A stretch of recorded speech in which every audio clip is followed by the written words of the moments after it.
here to discuss all things NRL and anything sports related. Please give a warm Aussie g'day to the footy fanatic and America's own Corey Jackson in Outside the Sheds. Greetings and salutations and welcome to Outside the Sheds. Shedheads, I know that I've left you for a little bit of time, but we're back.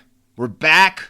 We're ready for this last down the field surge that we're about ready to do into the finals to finish this 2025 season off strong. But before I go into round 17 and we get into the trials and tribulations that is rugby league, I kind of want to break down where I've been at. And I first want to thank some of you listeners who've reached out and was concerned about where I might have been. I was in a good place. I actually go every year for 2 weeks up to the College Baseball World Series in Omaha. If you've listened to this show for a while, you'll know I've talked about this. You know that I do this year in, year out. My family have been doing it since 1983. And it has just become a fabric of my life. I actually proposed to Mrs. Shedadamus at a, how do I say this? There's an old stadium up there that they changed, and they actually gave season ticket holders a chance to put a brick with your own message on that brick in this memorial that's the outfield wall, I guess, if you know anything about baseball. But anyway, so that's where I proposed to Mrs. Shedadamus. We actually got married up there in 2016 as well, which I cannot believe my 10-year anniversary is coming up next year, but that's something else. But that's where I was at. I have a lot of people that I'm very, very, very close to. They're family to me. They mean the world to me. Big shout out to Special K. She knows who that is, who I stay at her family's house in an apartment. But it is part of who I am. And the problem for me is that it falls right during the origin time period, right during the one of the most exciting time periods on the NRL rugby league calendar from around the world. And because of that, I have to just break away. And it stinks, but I will tell you, it recharges me to come back to the second half of the season. But for some of you who I know love this show, and I love providing it for you guys, it is a strange time for the Shedadamus to check out. Well, I'm back, and again, I want to send a special thanks to Willow and some of you really, really, really big listeners to this show that make me get up and write for hours and do all the stuff that we do to get prepared for this thing. Because without you guys, there is no show. Now, Mrs. Shedadamus would say that I'd probably talk to myself anyway, but we won't go into my mental state. But that's where I've been at. So let's attack this. Let's attack this together. Let's go back. I know, you'll say, Shedda, you've been out of practice for a little bit. Can you handle this? And I'm going to say I can. We've done this for a while now. It's like getting back on a bike. Might skin my knee up a little bit, but we're going to keep pedaling. We're going to go BMX. I got my favorite Vans on right now. Okay, I don't, but I'm just saying that's how I would be cycling. And we're going to go. We're going to go. We're going to hit the triples, the whoops. We're going to go through this. But let's talk round 17. And I've got to say, what a way for me to come back. Thursday night matchup, Panthers, Dogs. You knew what we were going to get from this match.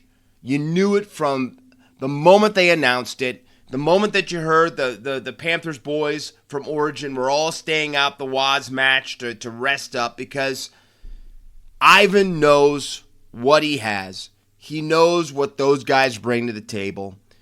And instead of having them fly back across to the ditch and back, he wanted them rested because he knew what was going to transpire, and it did. What a match. I'm not going to go into great detail here as we just do the summary of round 17 because I've got a deep dive into this. But 8-6, Panthers over the Dogs. The legend of Nathan Cleary continues to grow. And that's all I'm going to say about this right now. But it was exactly, it got me foaming a little bit at the mouth. It was not any type of bad guacamole or queso. It was this match that just, if you didn't fall back in love with rugby league after watching what we watched on Thursday, knowing that we're going to get to see that in the last couple of rounds right before the finals again, I don't know who you are, and I don't know if you have a heartbeat or a pulse. But that was beautiful. That's what the game is about. The referees didn't get involved too terribly much. They let the boys play, and I gotta say it was a work of art all the way around. But big victory for the Panthers. Like I said, we're going to talk about this in a second. Seagulls 28, Tigers 10. A game that was very, very difficult to watch. I don't know if any of you did, because we know right now some people have taught me time and time again, everybody hates Manly, and don't forget Manly says they hate you too. And the Tigers have just really been stumbling quite a bit lately. And unfortunately, we had those two teams colliding. I think the biggest note about the match is that Tom Trbojevic played in the centers and let Hopewadi play back in the fullback position. And I think that's probably how this is going to go going forward. I just think the big rig, I think Tommy is too susceptible to injury, and the amount of volume that he's got to put on his legs, being maybe the best fullback in the competition when he's healthy. I might beg to differ. There's a lot of great fullbacks now. But I think the Hopewadi move was ingenious. And I know Siebel's under pressure. He did compare it to, no, he didn't. He said that, how did he say that? Let me not misquote him. He said, being a rugby league coach isn't like dealing with you being, in the Ukraine or in Gaza right now. And you have to admit, some people were cutting him down pretty hard about that, but it's true. He's a coach for a team. His life's not on the line week in and week out. But whatever he did, no matter how much pressure he's on him, he got Manly to step up, really raise their game, and get the victory. Now the Tigers, on the other hand, Appy's now going to be out for a week. The halves are in flux. The only great thing you can say is Adam Dewey looked very, very comfortable being back in the halves. He was probably the most exciting player for the Tigers.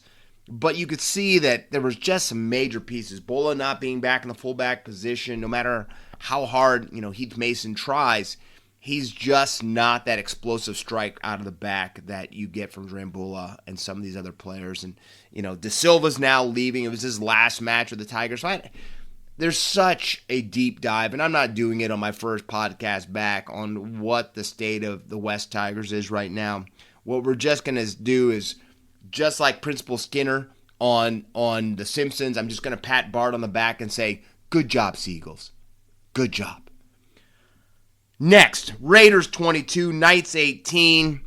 A match that I think that we all have the feeling that with Fletcher Sharp out, that you had to favor the Green Machine going up to the Hunter, even though they don't do that well.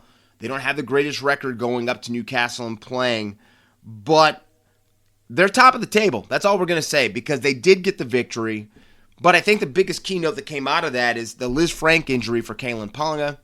Again, an incredible player, but Kalen Ponga, maybe not as bad as Turbo, but he just has been picking up injuries. And that's why I do almost have the feeling that Fletcher Sharp, even though he's out now for quite a substantial period of time now with his kidney laceration and all of that, but you almost wonder if Fletcher Sharp is not the more dangerous strike out of the fullback position.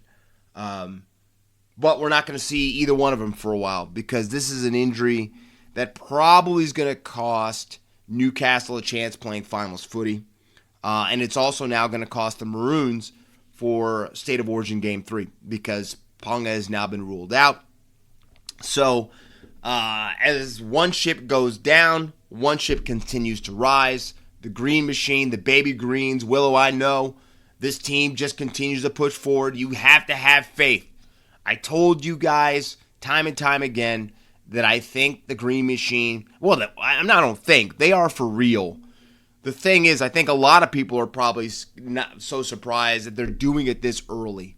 They're so young, but they just have the right amount of balance. Just enough old guys to keep this thing going right. So, big victory. with your top of the table leading Raiders getting the victory. Broncos 26, Warriors 12. That's 3 on the trot now for the boys from Brisbane.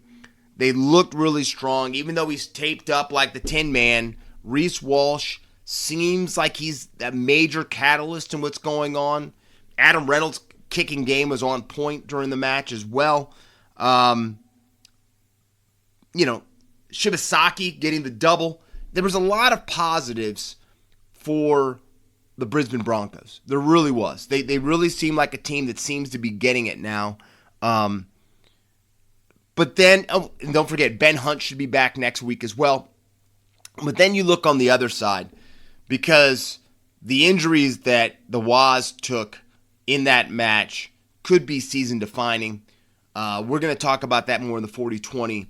But both teams that could be, again, just like an earlier match we talked about, heading in different directions after those injuries that happened. But fortunately for the Waz, they do have some key pieces that I think are going to fit in that might keep this ship going in the right direction.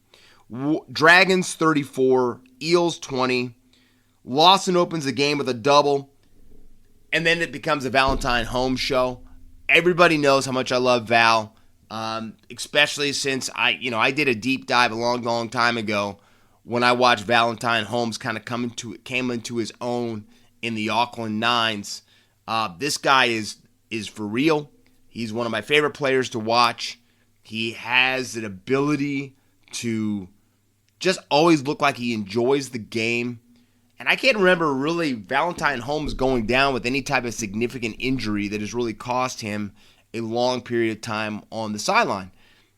And he again showed why he is such an important player for the Dragons, because when he's buzzing around the ball like that, he's one moment away from taking it the whole other way. And we saw that with his try that he had when he ran the length of the field after a bad pass. But the Dragons, no matter how well they played, again, they had 3 major injuries that could really, really cost them in the back end of this season and might cost them a real chance of making that push to the finals. And then the Eels, you have to look. Yeah, they didn't get the victory, but wow, their game of footy has risen so high compared to how the season started. And now they're playing good footy even without Mitchell Moses being in the halves right now. So yes, you can't be 100% happy if you're the Parramatta Eels not getting the chocolates, but at the same time, you have to feel promising in the direction this team is trending and how they keep getting up week in and week out, even sometimes when they don't get the victory. Dolphins 50, Bunnies 28, the Hammer Show on full display. This guy he's one of the special players in the game. That's all you can say. Getting 4 tries in your 100th game like he just did. Like I said, if he's not one of your favorite players, you're crazy. Because anytime that guy touches the ball, he can take it the length of the field. It made me laugh watching the Matty Johns, Sunday Night Matty Johns, listening to Fletch and Heine talking, just wishing they had that speed for one game in their career, just to see what it felt like. Because he is an elite sports car when he moves. He is just special all the way around. You have to love the guy for what he brings to the table. And then you also have to say, the Dolphins, Christian Wolf has got these guys playing. They have everything that they need. I just don't know if they're going to start that finals push too late. But the crazy thing about the league this year is everybody's 1 or 2 victories from pushing into the top 8. But they did get dealt a bad blow with Cody Nikarima, who's been playing maybe his best week in and week out footy. Maybe since he was coming off the bench with the Chooks a long time ago, maybe. But he has just been, him and Katoa have just been really linking up well. It's been a great partnership. That's why I was so surprised to hear the rumblings about possibly George Williams coming, to the Dragons. But that hamstring could really be something that hinders that title push and that finals push for the Dolphins going forward. But great victory for them. They're back in their winning ways, scoring a lot of points. And then you look at the Bunnies sitting 16th on the table now. Cody Walker going down again, looking like it's a hamstring or some type of lower leg injury. You're going to lose, Latrell for State of Origin again. So it just always seems like this season has been one step forward, two steps back for South Sydney. They just can't seem to get that flow going. They look strong at the beginning of the season, and they look like they could be the surprise team. But they just, the injuries, they just continue to mount week in and week out. It would be tough for any team to overcome that. So it's going to be a struggle going forward for them. But great victory for the Dolphins, and the Hammer looking great. Storm 30, Shark 6. That Cronulla Fiery player-only intervention meeting that took place for the boys from Cronulla, I'm going to have to say we might have to go back to that same diner and have that conversation again, because I don't know if I've seen a team that had a players-only, let's have a come-to-Jesus meeting, have the type of performance that they did. That was shocking to me. They almost looked like they regressed after that meeting of holding everyone accountable for their play on the field, because they ran into a buzzsaw. And I almost can't believe the Storm only put on 30, because it looked like they were informed to put on 45. They looked strong again. I know they're getting ready to lose Cameron Munster for State of Origin. They're the new captain for the Maroons. But you have to feel strong. It's just really freaky how well the Melbourne Storm play in the afternoon on a dry track, how they continue to just carve people. And that's what they did again with the Sharks. So we'll have to see going forward. They look like by every means they're going to be a top 4 side. And, they're going to do, they've got bellyache. They're going to do Melbourne Storm things. And they did it again to the Sharks, which is kind of surprising, because Cronulla is one of the few teams that seem to be able to go down to Melbourne and actually perform pretty well in that environment. So big victory for the Storm. And like I said, the Sharks are now out of the top 8. They've got to really look in the mirror. And I don't know how they go forward after having that players-only meeting. And they're a team that's always been based on their defense, and their defense is horrible now. So I don't know. There's going to have to be some real workings from the inside out to get that ship going from plummeting right now into the depths. Well, I guess they're Sharks, so that's not too bad. Cowboys 30, Titans 24. In a must-win for the Cows, they get it done. It was torrential rainfall. It was sloppy conditions. A.J. Brimson played his heart out for the Titans, but the Cows got that victory in that they needed to, because they're going to be losing some key players. Dearden, Cotter, they're going to be lost due to State of Origin. But North Queensland gets the victory, get back on the winning thing. Come on, Toddy Payton's actually out of the booth and came down and coached from the sidelines. And I can't remember the last time I saw Todd Payton on the sidelines for a match. So he knew the importance of getting that victory. He knew he couldn't have his team play to the level of the competition. And they still almost didn't get out of Dodge with the victory, but they did. So big victory for the Cows. But again, an incredible round 17, a round that gave us maybe the best game of the competition, and also a round that might have cost some teams real chances at going to the finals from injury. Now, Shedheads, like I said earlier, I couldn't have asked for a better game to welcome me back to the rugby league fold after watching 2 weeks of baseball than the match on Thursday night. It felt to me like sudden death finals in the first week in July. And you can't ask for anything more than that. That to me, when two teams feel like they are putting it all out there, all on the line, winner goes forward, loser goes home. That was the feeling we had watching those two teams come together. And it's always to me it's always so fun watching these two teams play, because of the Penrith DNA tree that goes through both squads right now. One team is definitely Penrith, and one team is allegedly Penrith 1.5, because I'm not going to call them 2.0, because that means they would be an upgraded version of the original. But you get that, and you're always going to get that as long as Crichton's the captain, Ciraldo is the head coach.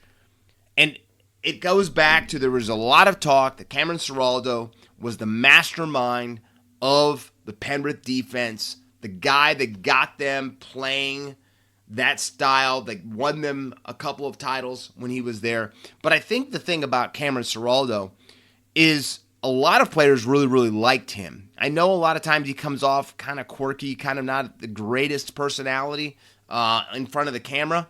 I think he's just very, very measured personally. But guys love him. There's a reason Crichton left the domination of the foot of the Blue Mountains to go to the Bulldogs. And yes, some of it was money, but a lot of it was Cameron Ciraldo wanting that guy to be with him.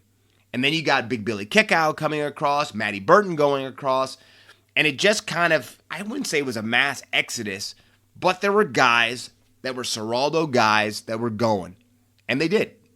So when these two teams come together, you know that Ivan has a point to prove, because he doesn't want anybody to think that, the Ciraldo was the whole reason for, the Panthers being who the Panthers were. And it had a lot to do with him as well. And then, Ciraldo always wants to get back over. You always want to get back over on your old club. So that is one of the undercurrents that always, to me, is kind of the Cole and the Coltrane. Nothing against the Coltrane. Heck of a player back in the day. But the Cole and the Coltrane that kind of powers this whole thing along. And to me, it makes the game always exciting. Because the boys from Canterbury are going to give it their all. And that, the Panthers are going to give it their all. But to me, the other thing that made this game so important, because it kind of felt like one team said, we're not ready to give up the title, right? Like the great Ric Flair said, woo! If you want to be the man, you got to beat the man, right? So here come the Penrith Panthers, 4 horsemen, belts around their waist. And then you have the Bulldogs who want that belt, right? The Bulldogs would be what? You don't want to call them Dusty Rhodes, but, Sting. All right, there you go. Let's go old school. So the Bulldogs are like Sting. They're vibrant, they're screaming, they're putting their hands over, they got face paint on, all that type of stuff, right? That's the Dogs. And they want that belt. But to beat Ric Flair, you got to be special. And you got to be ready to go into depths that you maybe aren't ready to go to, like he will. And I think that's what we kind of got from this match. But let's go. I want to talk a little bit about some key points I think that were so important in this. And to me, number one was the spiciness was at a level of 8. Now, I live in a state that believes in spicy food, okay? I've got pepper plants all around the outside of my sunroom out there. I pick my own peppers by the day, all right? That's my love of spiciness. Mrs. Shedadamus, being in the medical field, says that might be the only reason the Shed is still alive, is because I eat a lot of spicy food. It's really good for the heart, right? That's what this game was. It had a spicy level. And the main reason that spiciness to me kind of percolated was Casey McLean, Stephen Crichton coming head to head. You have the old guard, the guy that put the center on the map, maybe the best center in the game, and the young gun who knew this guy, probably looked up to him, and I don't know what it was. I even had to have set him aside saying, you are a major reason we're going to win or lose this game. You've got to unsettle Stephen Crichton. You've got to get in his face. You've got to make him uncomfortable. You've got to make him do things he's not normally, ready to do. And a lot of people would think that's crazy to think a player that's as young as Casey McLean would be able to do that. And he did. That was a crazy thing. I cannot tell you. He's unflappable. Stephen Crichton, I never see him ever, push people in the face or stand over somebody in a tackle. He is just cooler than the other side of the pillow usually, right? But for whatever reason, I don't know, was it a matter of him playing his old club? I don't know, but he was unsettled that whole match. And the funny thing is, it doesn't mean that he didn't play a good match still, but he did not play that typical Stephen Crichton, I'm going to take you over. He didn't play that Stephen Crichton that we saw a few weeks ago that pretty much dismantled the Raiders in the second half single-handedly by himself by saying, give me the ball, follow me, boys. There was none of that. And every time you kind of expected McClain to either back down or Crichton to go over the top of him and kind of look at it, it never happened. And to me, that was was something to really, that was a footnote.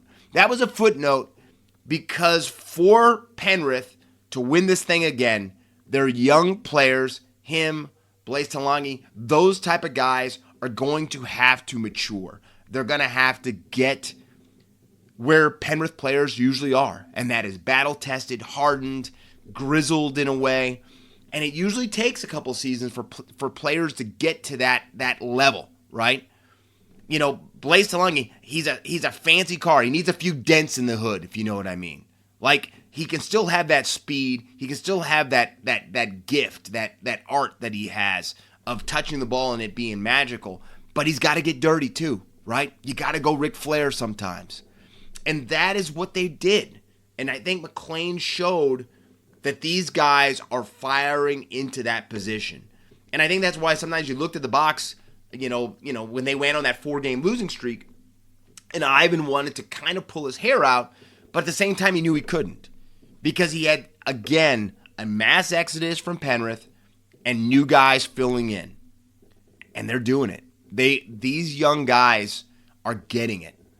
And if they're getting it now, as long as they stay healthy, because we know everything about rugby league is about staying healthy. No matter how great of a team you may have on paper, it only takes one injury. Ask the Waz. One injury to change your entire trajectory of your season, right? And that is what all these teams hope don't happen. But that was the footnote that the spicy level, and McClain taking it to Stephen Crichton. That was it right there. That's when we knew that this game was going to be something special, right? Next, Dylan Edwards. He may not have the flash of Reece Walsh or Billy Slater or some of the fullbacks from back in the day, or even the young gun with the blue eyes that plays up in Brisbane right now. But Dylan Edwards he's clutch and he's consistent. Time and time again. And and if you remember, what was it, 4 years ago when this whole title freaking dynasty started, there was rumblings that Dylan Edwards was the weak link of the team. That Dylan Edwards was the reason that they didn't know if the Penrith Panthers could actually get over the heap, get over the hump, if they could actually really get all the way to lifting that trophy. But guess what? Again, this is one of the key moments, I think, in this whole dynasty, was Ivan Cleary did not panic. He continued to put confidence in Dylan Edwards. Sometimes there was a little bit of tough love, but he always showed that he believed in him. And what happened? It just took time to win over everybody else, that he could be the man. And now the guy is the starting fullback for the New South Wales Blues, right? That is the ascension that Dylan Edwards has made, right? But we saw it all. That week off where he did not have to go to the Rumble Islands, he got to rest up, may have done him more good than any one of the 5 players that rested up for Penrith. Because when you look at the numbers that he had, 298 running meters, 1 line break assist, and 6 tackle breaks, he was always around the ball. He was in the right position for kicks. He was in the right position for defensive, tackles, and he was always going forward to keep pushing the ball when he needed to be, taking those big hit-ups when his team needed to do. That, to me, is what's special about the guy. Yes, he's not flashy. Yes, he doesn't have that speed that just that the Hammer has, that he's 2 steps and he's gone. He doesn't have those type of things. but you don't have to worry about him making a mistake. And his reading of the game from the back of it, from that position, is what is, a driving factor in the Penrith train. And he did it. And he does it time and time again. And he showed in this match. He both fullbacks played incredible. I'm going to say that right now. Both of them played incredible. Both of them played really well, good defense. But Dylan Edwards, just again, the ascension. He continues to do and step up time and time again. And it was great to see. I really personally think that's the most healthy and dialed in I've seen him all season. And I think that also shows why this game was so important for the psyche of the Penrith Panthers. It was that important all the way around. So Dylan Edwards is the other one. And then I've got to go back to the man, the myth, the legend. The guy that right now, him and his girlfriend were just tabbed the number one most influential figures in the game. No, not Braithen Aston, no. Not Buzz, no. Nathan Cleary, the captain. Partial captain, don't forget, we've got Isaiah Yeo there. But this guy, legend. That's all I've got to say. I love to watch Cleary play because, like over here in the divided states, when you talk about Tom Brady or LeBron James, Michael Jordan back in the day, these guys just know when the moment is needed. They know when they have to step up. They know that they have to play through injury. They know that their team and the other team is watching them. So Nathan comes in with his leg wrap. Everybody knows he's got a groin injury. Everybody knows that has been a problem. He's trying not to do a lot of the kicking. But what does he do?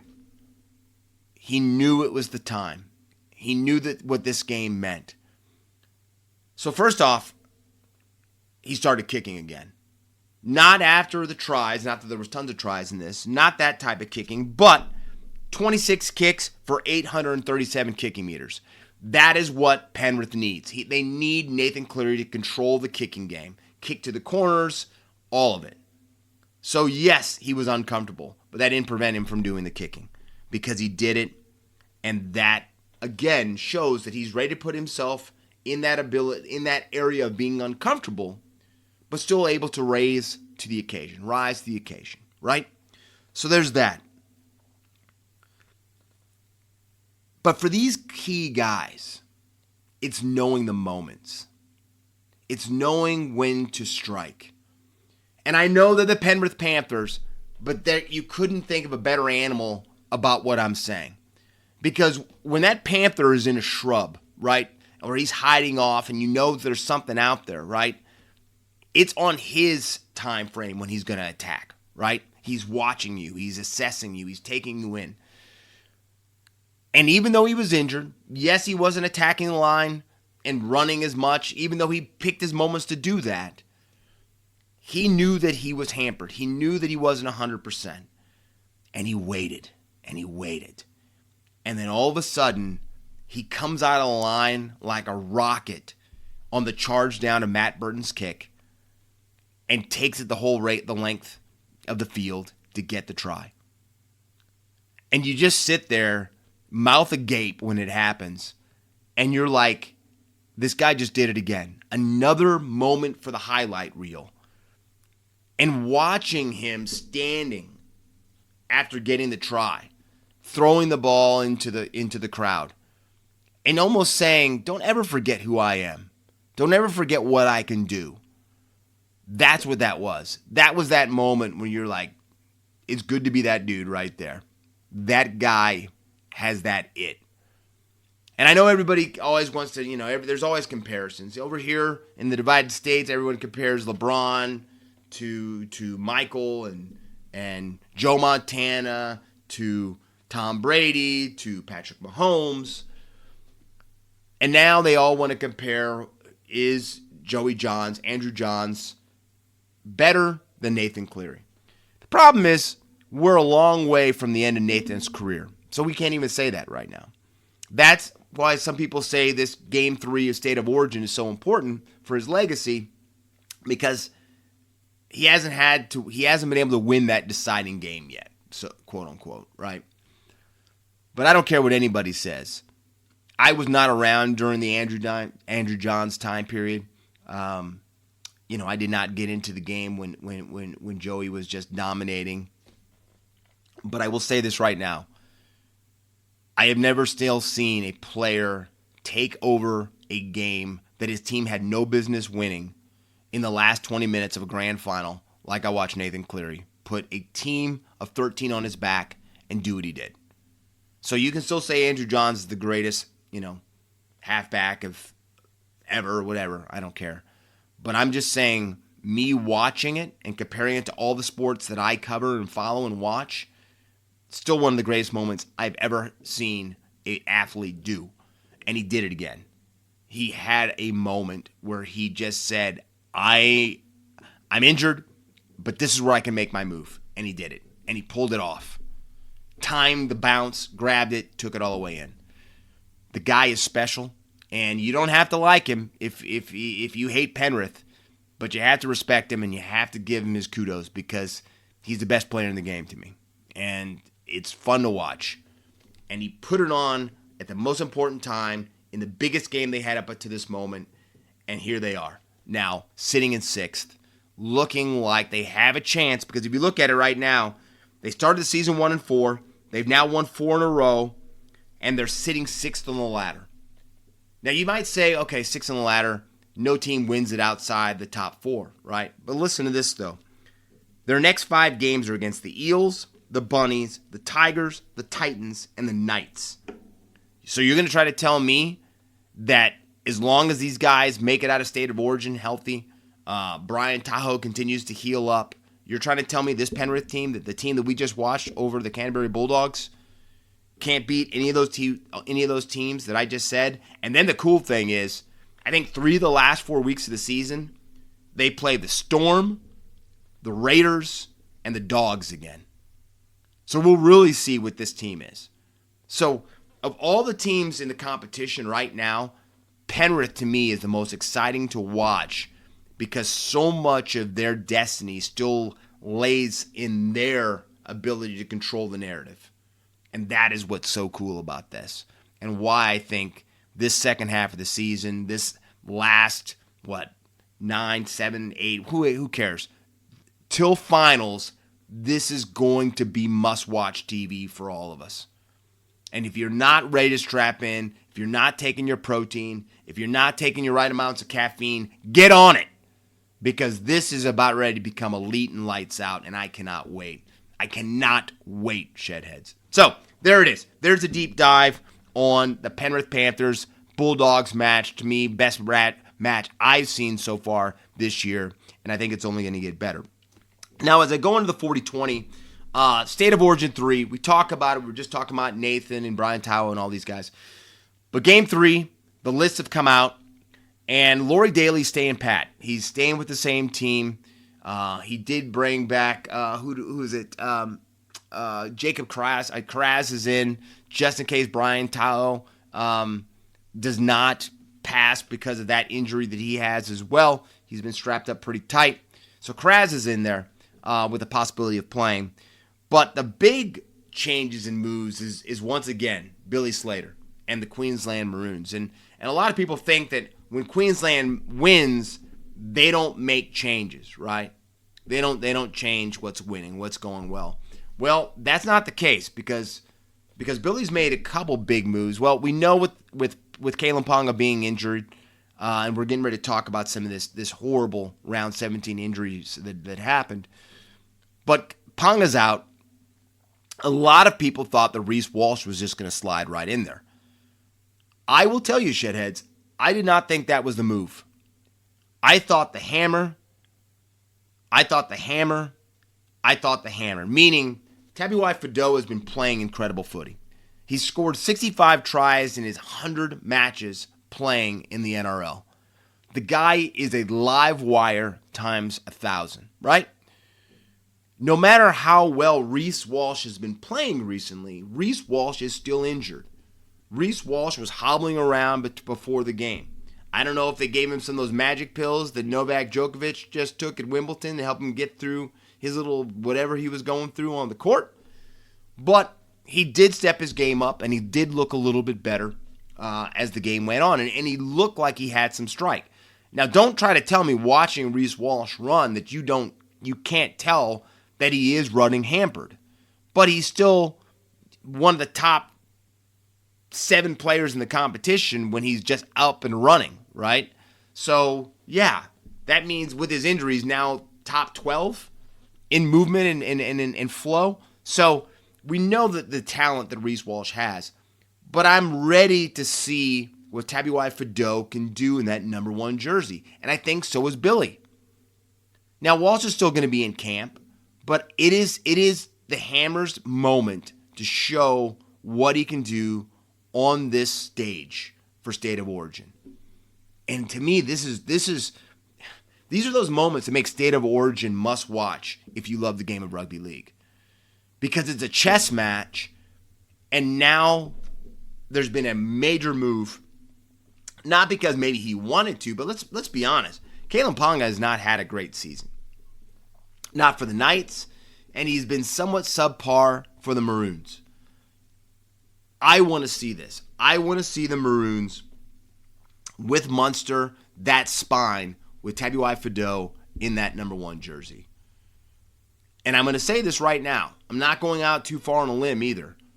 This guy could make that jersey his for a while with the way he plays coming up next Wednesday. That is how key of a moment this is in his history and his career in the Maroon jersey, and also Billy's legacy for going with him.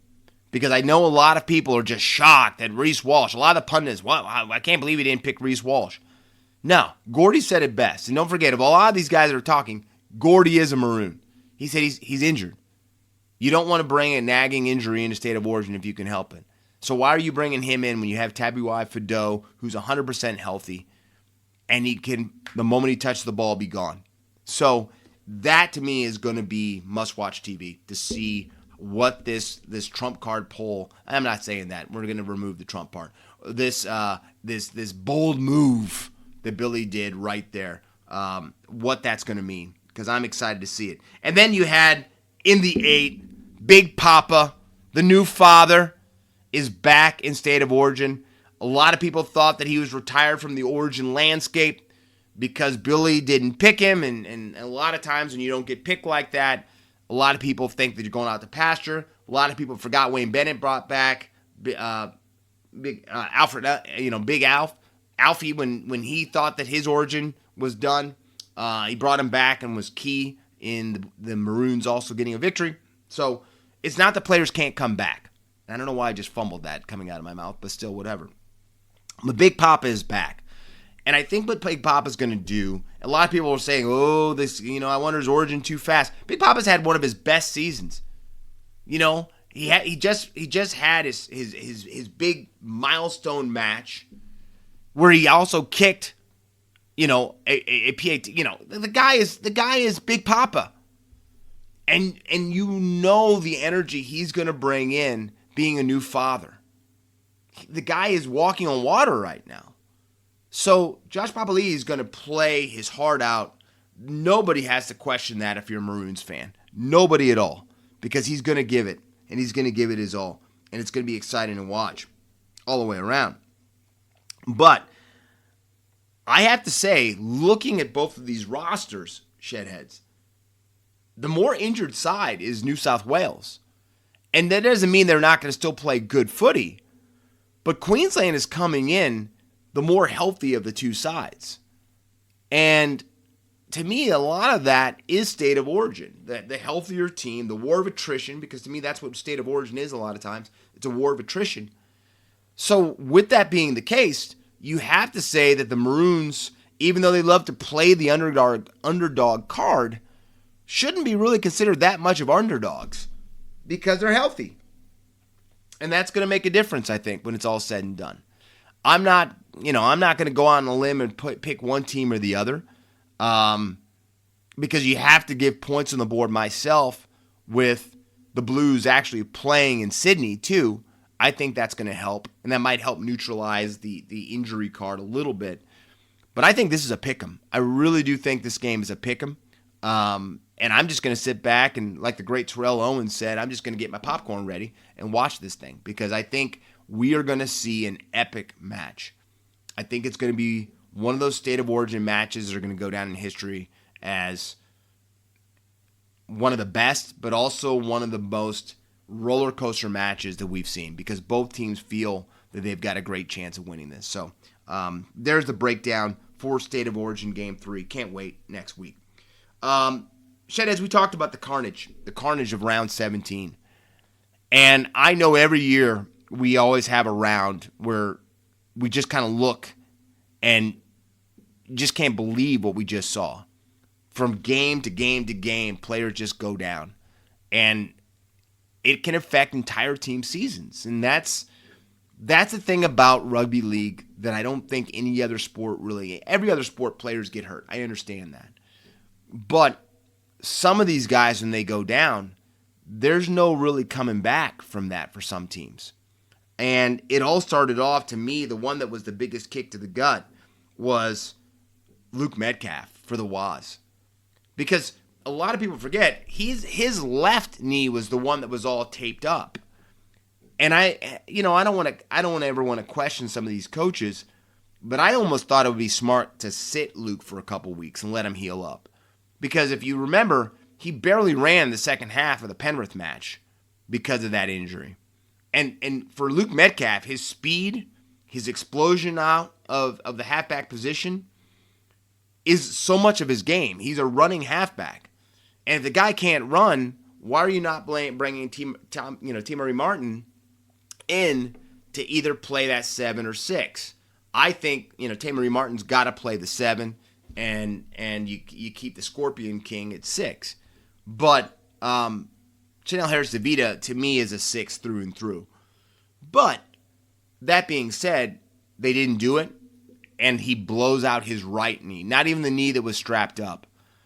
And, Metcalf has lost quite a bit of time from some serious injuries. And when you watched him getting, assistance off the field, you knew it was bad. You could see it in his face. You could see the demoralization that he knew, even without scans, how bad the situation was. And you just hate to see it, because you want these guys to be able to play at their best all season. But when you play a game like this that is so violent and has so much contact, it was just a hard hit, and everything that possibly could go wrong went wrong. But that still doesn't change the fact that it was gut-wrenching to watch Metcalf leave the field that way. But as bad as that was, then you watch Terrence Nickel-Klokstad get injured, and his injury is that lateral collateral ligament sprain. I butchered that one. But either way, we'll just say the LCL injury. But he's now going to be sidelined for up to a month. The only thing I have to say about that, and the most positive for the Warriors, is a couple of things. I really felt, yes, Metcalf turned it around and has had, he's leading the Dally M's.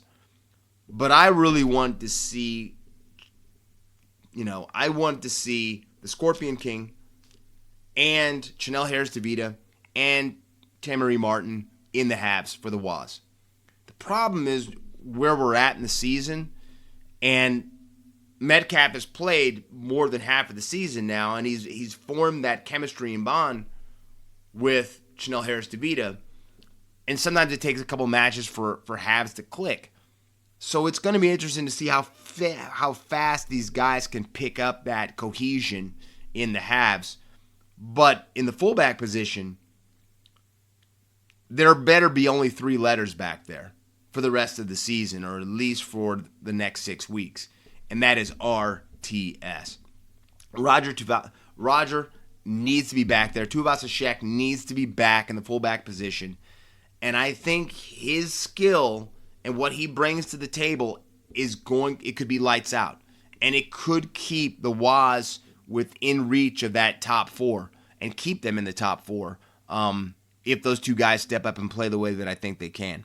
But if you look at the rest of this competition, Cody Nicarima out 6 weeks for the Dolphins with that hamstring.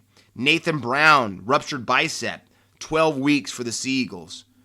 The one that I think a lot of people, and I'm going to butcher this, Suafalago for the Storm, that hamstring when he's running down the field and he barely gets touched, tapped to the thing, and it just breaks his gait.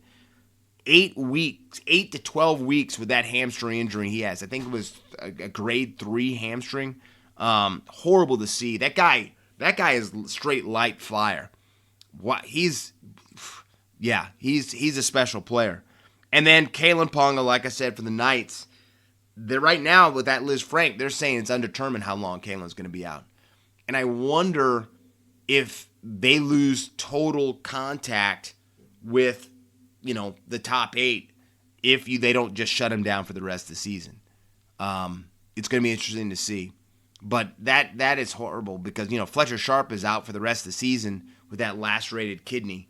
So, the Knights are doing it hard up there in the Hunter, which is too bad to see. But, again, the moment and the part of rugby league that none of us want to see, and it's on full display with these injuries that we had in round 17.